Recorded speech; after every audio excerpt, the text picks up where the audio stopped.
तमहं भजामि एकोऽप्यसौ रचयितुं जगदण्डकोटिम् यच्छक्तिरस्ति जगदण्डचयाय दन्तः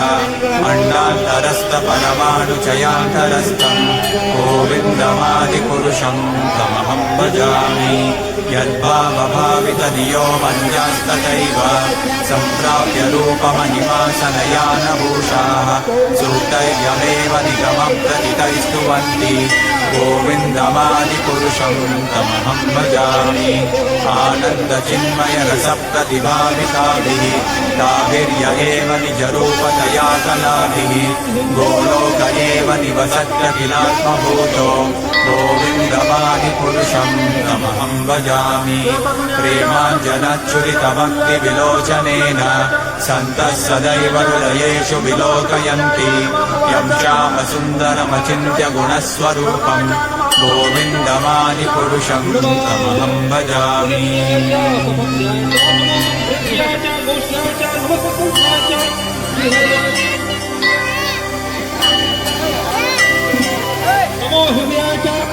रामादिमूर्तिषु कलानियमेन तिष्ठन् नानावतारमकरोत् भुवनेषु किन्तु कृष्णः स्वयं समभवत्परमः पुमान्यो गोविन्दमादिपुरुषं तमहं भजामि यस्य प्रभा प्रभवतो जगदण्डकोटि कोटिष्वशेषवसुधादिविभूतिभिन्नं तद्ब्रह्मनिष्कलमनन्तमशेषभूतं गोविन्दमादिपुरुषं तमहं भजामि माया हि यस्य जगदण्डशतानि सूते त्रैगुण्यतद्विषयवेदविदायमाना सत्त्वावलम्बिपरसत्त्वं विशुद्धसत्त्वं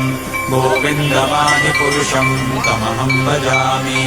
आनन्दचिन्मयरसात्मतया मनस्सु यः प्राणिनां प्रतिफलं स्मरतामुपेत्य लीलायितेन भुवनानि जयत्यजस्रं गोविन्दमादिपुरुषं तमहं भजामि गोलोकनाम्नि जगाम्नि तले च तस्य देवी महेश हरिधामसुतेषु तेषु ते ते प्रभावनिचया विहिताश्च येन गोविन्दमादिपुरुषं तमहं भजामि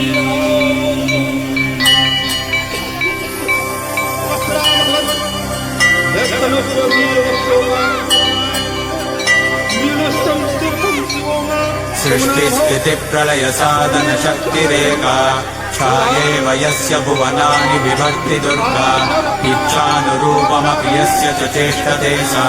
गोविन्दमादिपुरुषं तमहं भजामि क्षीरं यथा नलिविकारविशेषयोगा सञ्जायते न हि ततः पृथगस्ति हेतोः यः शम्भुतामपि तथा समुपैति कार्यात् गोविन्दमादिपुरुषं तमहं भजामि दीपाक्षिरेव हि दशान्तरमभ्युपेत्य दीपायते विवृतहेतुसमानधर्म यस्ताद्विकेव हि च विष्णुतया विभाति गोविन्दमादिपुरुषं तमहं भजामि यः कारणान्नवजले भजति स्म योगा निद्रामनन्तजगदण्डसरोमकूपः आधारशक्तिमवलम्ब्य परां स्वमूर्तिं गोविन्दमादिपुरुषं तमहं भजामि यस्यैकनिश्वसितकालमतावलम्ब्य जीवन्ति लोमविलजा जगदण्डनाथाः विष्णोर्महांसैह यस्य कलाविशेषो गोविन्दमादिपुरुषं तमहं भजामि पापा जी